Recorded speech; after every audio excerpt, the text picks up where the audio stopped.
Ya, ini harus ada rasa optimisme ya, bagaimana kita bisa menggambarkan nanti di 100 tahun kemudian keadaan Bali. Negara mencanangkan Indonesia Emas di 2045. Pemikiran Ibu Mega, fondasi Bali 100 tahun ini juga bahkan sudah melampaui itu kan. Laju pertumbuhan ekonomi di wilayah selatan semakin kencang dan ini stuck, boleh dikatakan stuck ya, di utara ataupun daerah lain. Dan ini juga dari planning 100 tahun ke depan, ini juga pemerataan menjadi bagian pemikiran. Misalkan ide pemindahan ibu kota untuk bisa kembali ke Singaraja. Kalau sekarang secara nasional ada semacam dana abadi untuk membantu biasa LPDP untuk siswa berprestasi. Bagus kalau pemerintah daerah juga menganggarkan dari APBD ya. Berarti Bali mungkin punya semacam dana abadi untuk pendidikan. Semacam dana abadi per tahunnya dikumpulkan semakin banyak dan sebagainya. Ini cukup membantu lah. Itu 100 tahun kalau kita dalam tata negara berdemokrasi ini itu bisa melahirkan 10-20 lah. 10-20 kepala daerah kan. Yang tentu harapannya setiap kali RPJMD kemudian ada jangka panjangnya sampai 20 tahun. Sekaranglah momentumnya ketika seorang negarawan Ibu Megawati Soekarno Putri, beliau sangat memperhatikan Bali, atensi beliau luar biasa terhadap Bali yang seringkali beliau sampaikan seperempat orang Bali kan. Nah, inilah kita juga sebagai orang Bali juga punya komitmen yang perlu ditegaskan ketika momentum sekarang. Kebetulan Ibu menyampaikan kepada Pak Koster kan, berarti momentumnya sekarang ini komitmen secara menyeluruh lah. Kita sebagai masyarakat Bali berkomitmen bagaimana pelestarian alam Bali ini, adat budaya, seni budaya ini ke depan 100 tahun ke depan ini masih bisa tidak jauh berbeda ataupun punah gitu.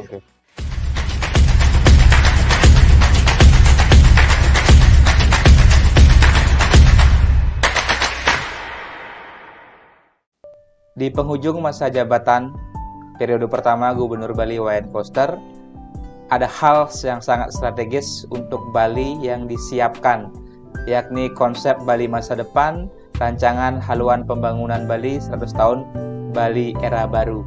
Nah, ini menjadi hal yang menarik karena akan memuat rancangan 100 tahun Bali ke depan, seperti apa wajah Bali 100 tahun ke depan. Nah, untuk membahas hal ini dan memberikan masukan terhadap apa yang dirancang oleh Pak Gubernur Koster, sudah hadir bersama kami di studio Hanura Bali Official Bapak Sekretaris DPD Partai Hanura Provinsi Bali, Bapak Gede Wirajaya Wisne.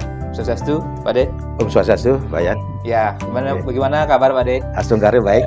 Di awal bulan Mei dan juga sedang sibuk-sibuknya menyiapkan untuk pendaftaran daftar calon sementara ya, pemilu legislatif 2024. Nah, semoga itu berjalan lancar, tapi ini kan ada hal yang menarik. Di beberapa bulan jelang Pak Koster habis masa jabatannya sebagai Gubernur Bali periode 2018-2023, beliau menyiapkan konsep tadi 100 tahun Bali ke depan melalui haluan pembangunan Bali masa depan. Bagaimana Hanura memandang konsep pembangunan Bali yang disiapkan ini, mungkin secara holistik mungkin? Ya, baik. Jadi kami apresiasi daripada konsep dan gagasan Ibu Megawati Soekarno Putri, Presiden kelima negara Republik Indonesia. Konsep dan gagasan beliau untuk memfondasi Bali 100 tahun ke depan. Jadi beliau mempunyai gagasan bagaimana Bali saat ini sudah mulai difondasi dengan beberapa hal, sehingga kelestarian daripada alam Bali, ada istiadat Bali itu bisa tidak punah kan begitu. Dan itu menjadi arahan kepada Pak Gubernur untuk merancangkan begitu. Ya, betul. Dan ini beliau selalu memperhatikan Bali, atensi Bali. Kami ini sungguh sangat luar biasa ya.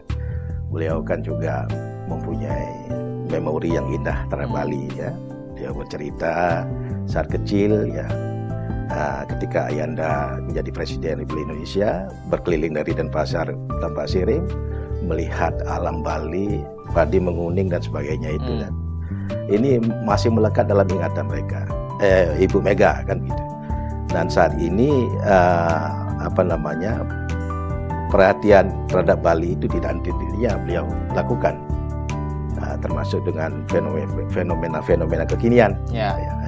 Ya kan beliau ketika acara seminar di Trans Resort itu juga menyoroti persoalan wisatawan. Iya, betul. Menyinggung soal kondisi lahan pertanian di Bali yang semakin habis, termasuk juga persoalan bandara. Nah, ini potret-potret permasalahan Bali itu seperti apa harusnya masuk menjadi visi jangka panjang atau memotret Bali 100 tahun ke depan melalui konsep haluan pembangunan Bali 100 tahun yang disiapkan ini? Ya, ini harus ada rasa optimisme ya, bagaimana kita bisa menggambarkan apa nanti di 100 tahun kemudian keadaan Bali. Kalau kita bicara 100 tahun ke depan, kalau kita flashback lagi kemerdekaan RI ini tahun 1945 ya. Dan negara mencanangkan Indonesia emas di 2045. 100 tahun Indonesia merdeka. Jadi 100 tahun Indonesia merdeka. Dan ini pemikiran Ibu Mega, Fondasi Bali 100 tahun ini juga bahkan sudah melampaui itu kan. Ya. Jadi menurut pandangan kami memang ini mesti dilakukan pemikiran-pemikiran ini untuk bisa merencanakan Bali secara holistik. Ya. Katakanlah Bali, dinamika Bali. Kalau kita ingin bagaimana ya, tentu kita ingin alat bantunya matematik ya. Matematika. Jadi ada hitung-hitungan juga proyeksi 100 tahun Bali ke depan juga berdasarkan tidak hanya kondisi real tapi juga ada hitung-hitungan. Iya, ada hitung-hitungannya, refleksinya kan. Riset pun perlu kita matematik ya. Jadi database soal kependudukan misalkan, ya angka-angka itu. Ya kan proyeksinya berapa penduduk Bali 100 tahun ke depan kan begitu. Sehingga cukup nggak daya tampung Bali yang pulau kecil ini dengan peningkatan jumlah penduduk, belum lagi ditambah misalnya kedatangan wisatawan kan begitu, itu menjadi potret. Nanti bagaimana penyiapan pangannya, bagaimana transportasinya, bagaimana perumahannya kan begitu.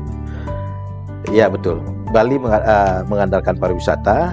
Kita lihat sampai tahun 90-an itu masih dalam perkembangan dari kemerdekaan atau sebelumnya. Itu boleh dikatakan tumbuh, tapi dia stuck.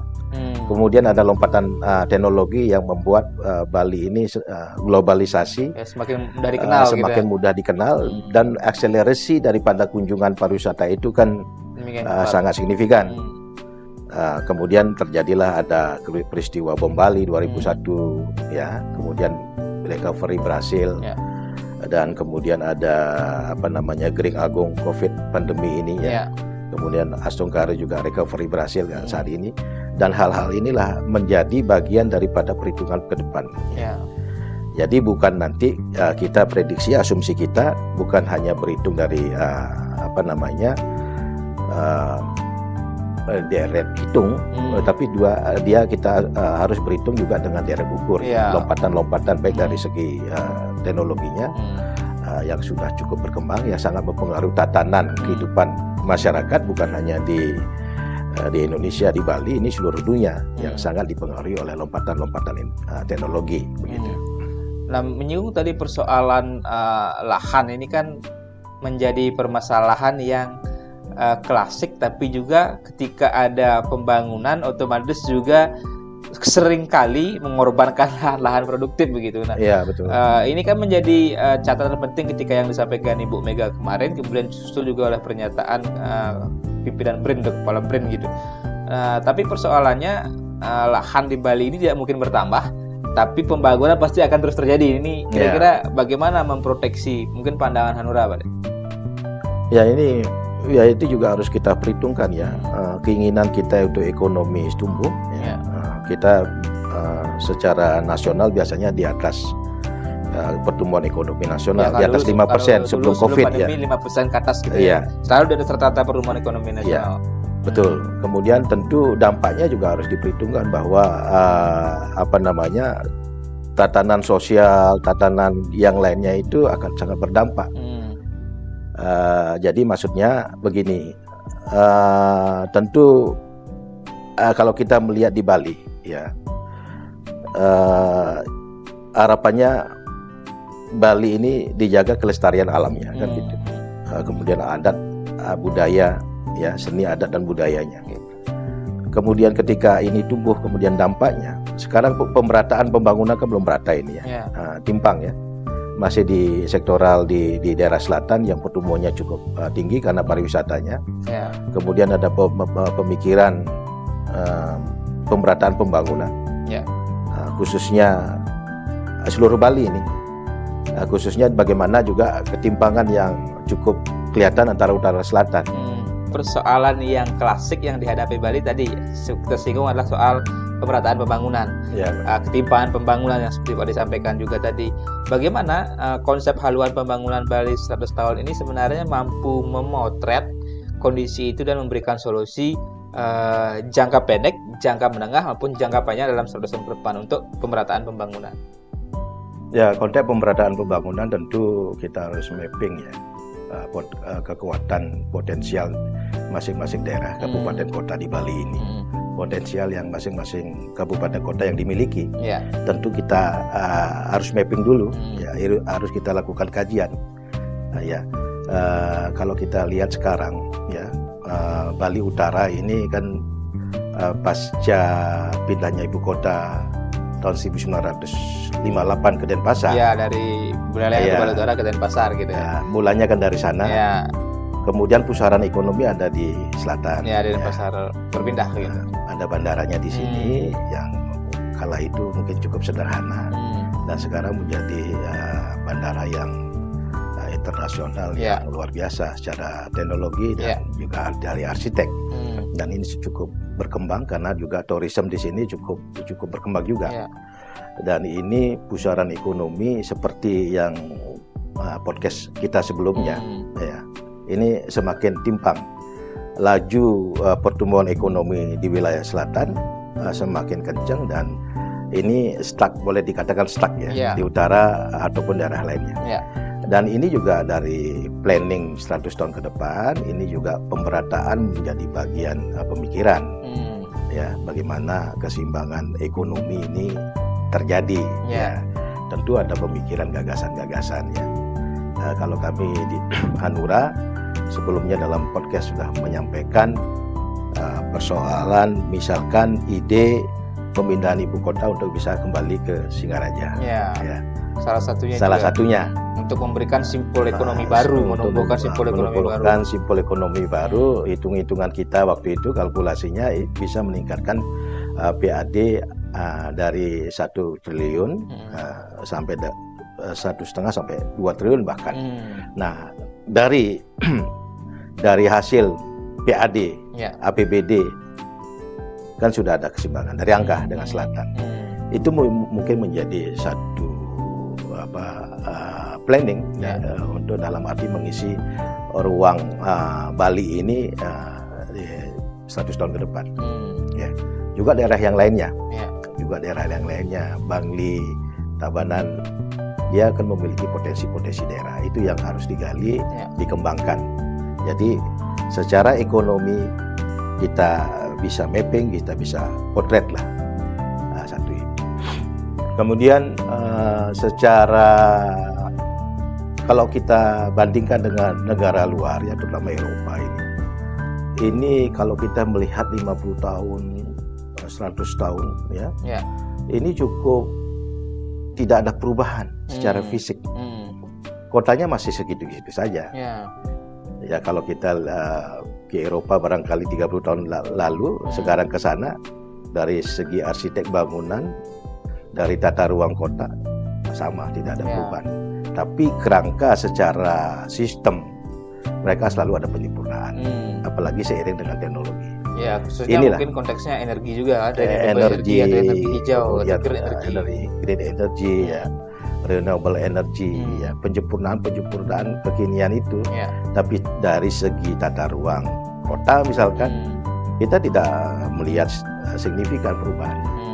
Beda dengan kita kota-kota metropolitan yang cukup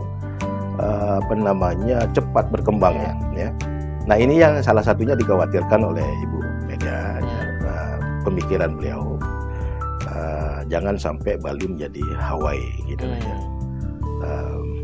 Manusia punah gitu ya. Kemudian budayanya juga kemudian agak sembrot tata ruangnya kan. Hotel-hotel tidak tertata dengan baik dan sebagainya. Ini yang menjadi semakin semacam mengingatkan beliau.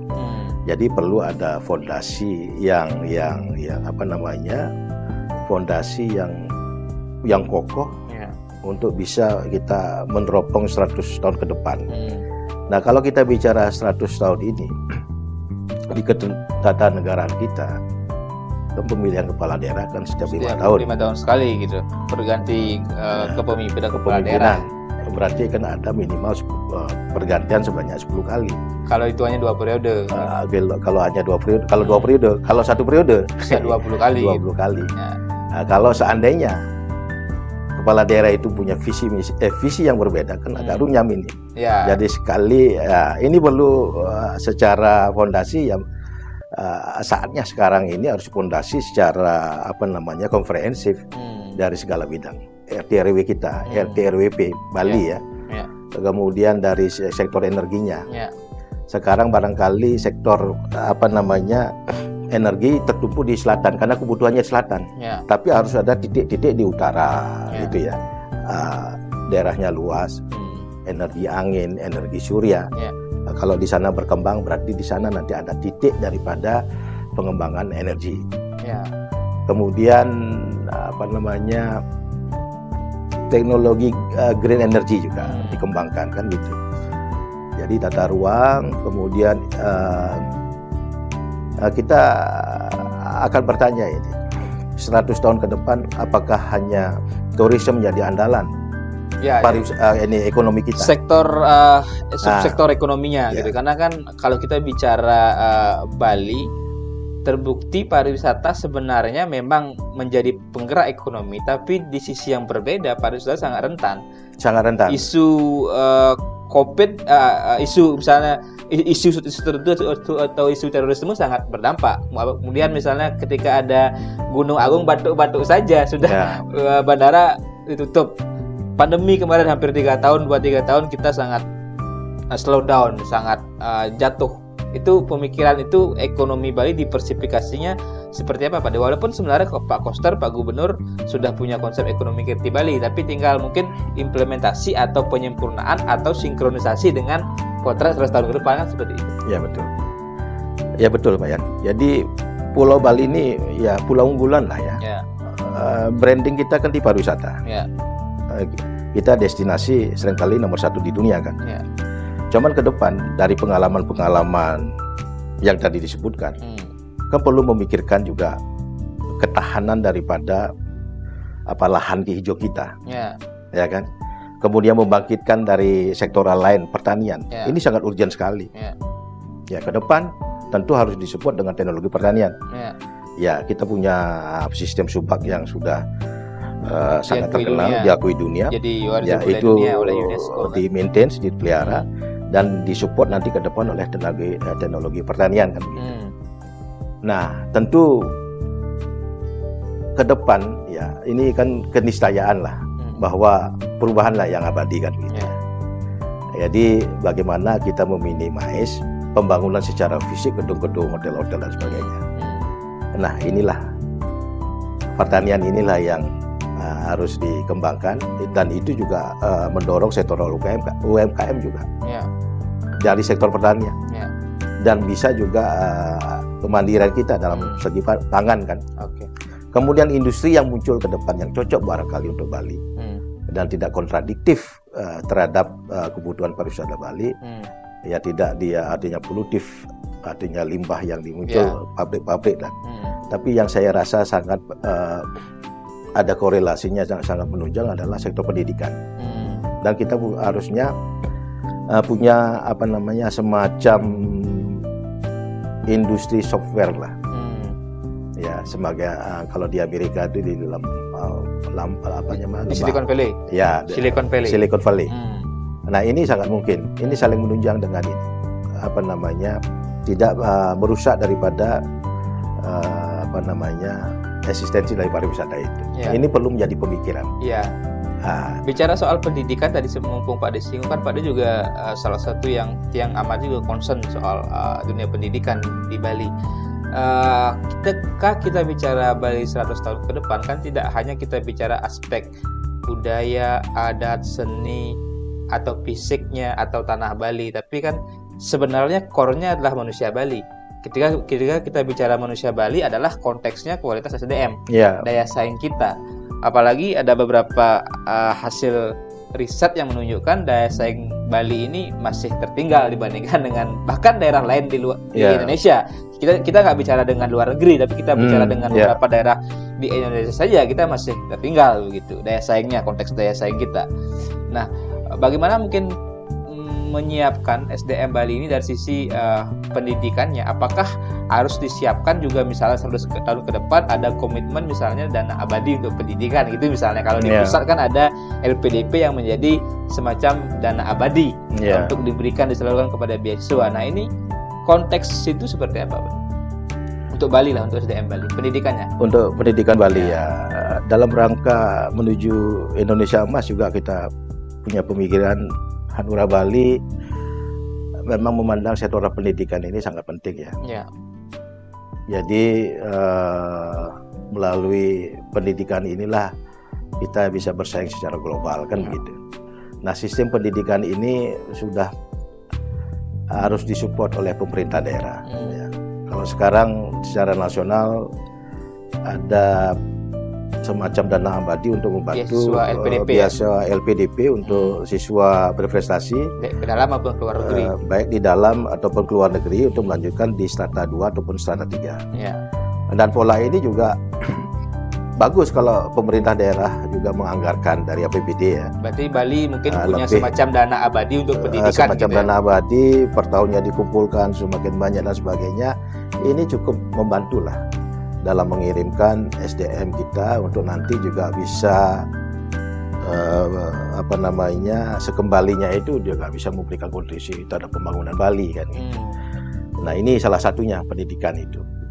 Dan kemudian kalau kita punya grand strategi kemudian rancang bangun ini ya seperti saya sampaikan di Buleleng ini sebagai kota pendidikan. Ya kita bisa menstimulus sehingga ada investasi sana. Misalnya universitas ada investor bangun kampus internasional atau universitas kelas dunia dengan branding Bali sebagai destinasi pariwisata.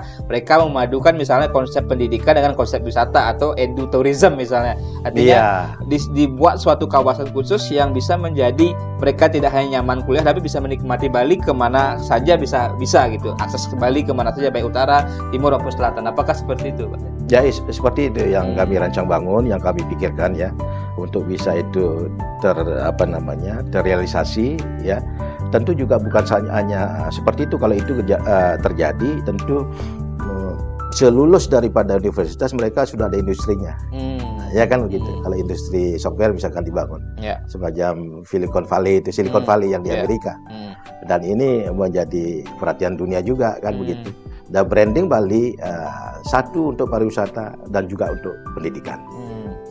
Ya gitu. Ya, dengan modal kreativitas manusia Bali, kemudian juga dengan kekuatan originalitas seni budaya kita, itu kan sebenarnya menjadi kombinasi yang luar biasa gitu. Ketika konsep SDM, pendidikan, teknologi dipadukan dengan seni budaya. Seni budaya ya. Dan itu akan sangat menarik sekali ya. Jadi sembari berwisata, kemudian ada perkuliahan di sini dikenal. Jadi masyarakat Bali sudah punya ikon university di sini di Bali.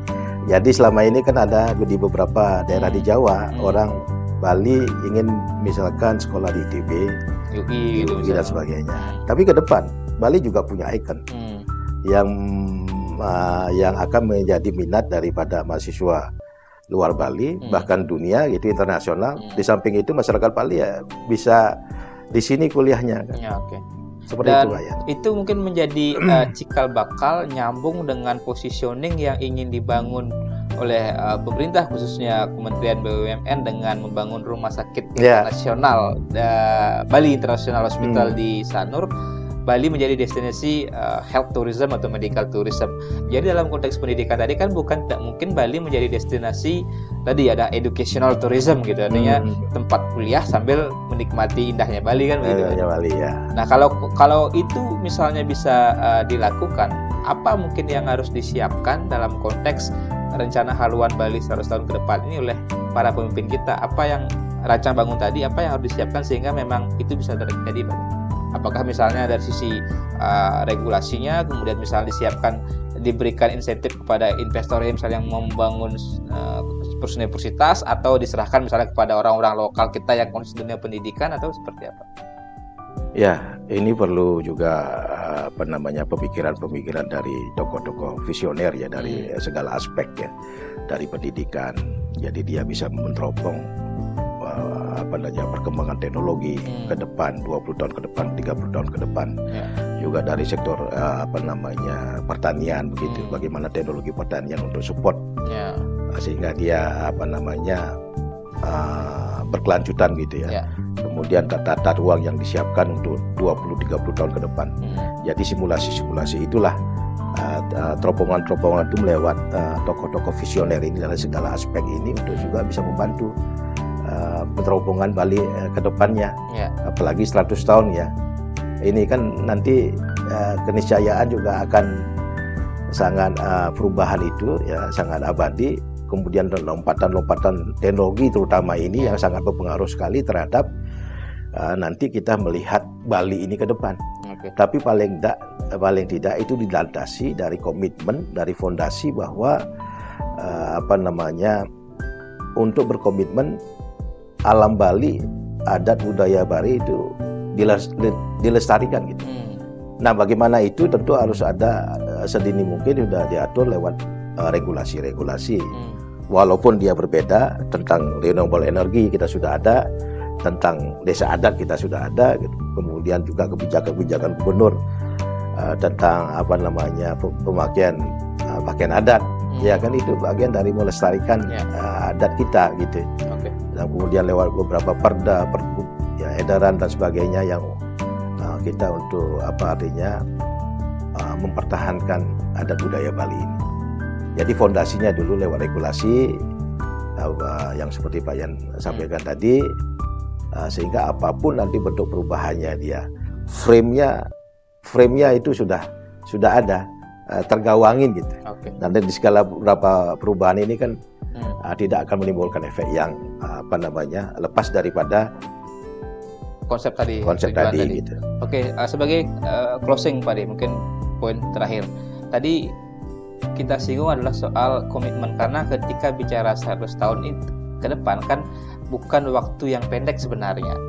Kalau kita bagi lagi misalnya ketika konteks setiap 5 tahun ada pesta demokrasi, harus ada pergantian kepemimpinan. Kalau misalnya kita rata-ratakan gubernur terpilih bisa 2 periode, berarti kan akan ada pergantian 20 kali suksesi. 20 kali Tapi kalau misalnya hanya sekali atau ada kombinasi kan akan lebih dari itu, dengan orang yang berbeda, dengan kepala yang berbeda, atau mungkin dengan partai politik penguasa yang berbeda. Nah, komitmen bersama untuk menegaskan bahwa haluan pembangunan Bali 100 tahun ke depan ini bukan produk politik satu partai atau satu penguasa ketika ini dilahirkan, tapi ini adalah produk keinginan bersama seluruh elemen masyarakat Bali yang mencintai Bali itu seperti apa. Karena komitmen itu kan pasti akan menjadi tantangan. Jangan sampai baru berjalan misalnya 5 tahun, nanti berganti kepemimpinan di 2029 misalnya begitu, belum apa-apa ini sudah berubah gitu. Ini kan sangat prematur jadinya. Itu seperti apa komitmen bersama ini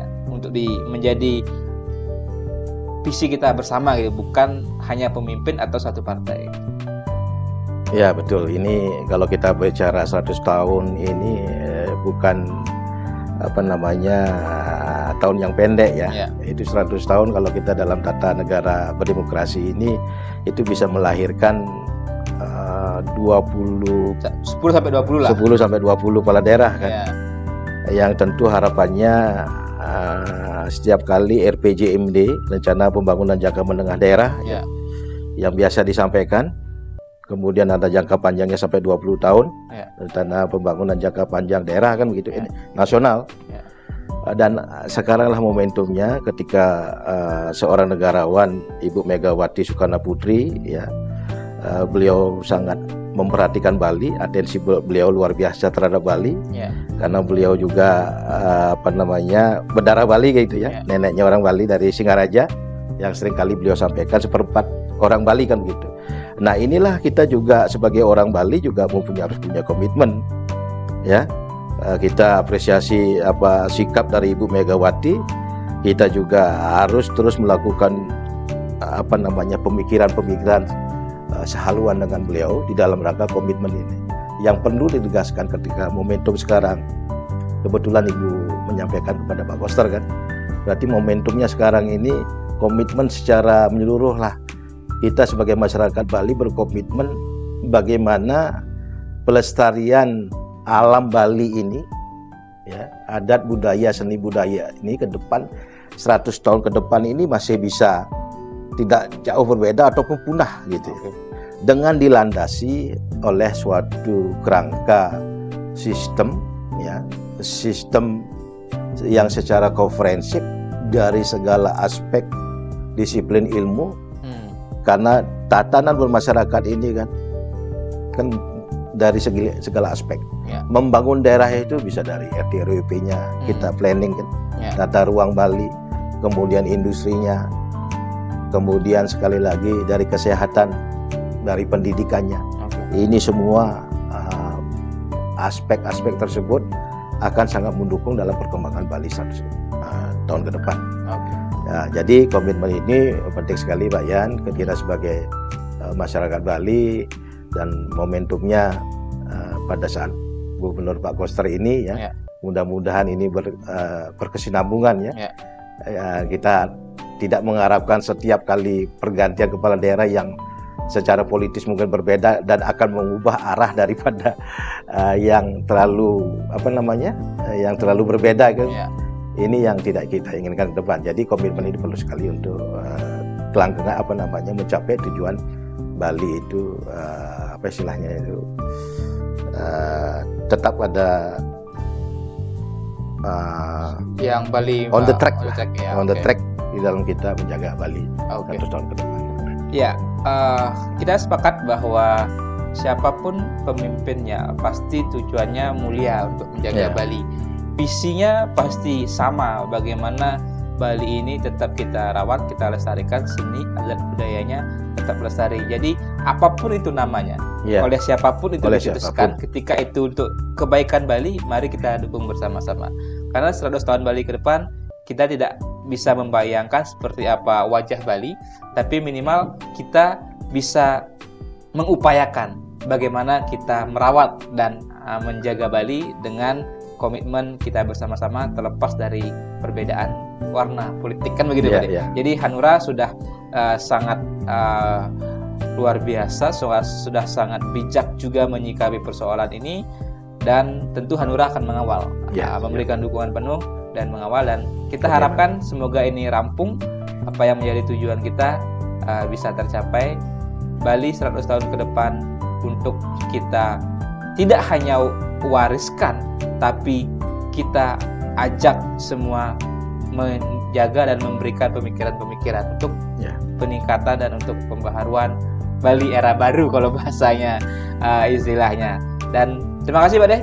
Kita akan sambung di kesempatan berikutnya karena banyak hal yang masih bisa kita bahas, apalagi ini sudah tahun-tahun politik, banyak hal yang mungkin bisa kita cermati, berikan masukan untuk Bali maupun juga untuk Indonesia secara umum. Terima kasih Pak Deh. Terima kasih. Semua.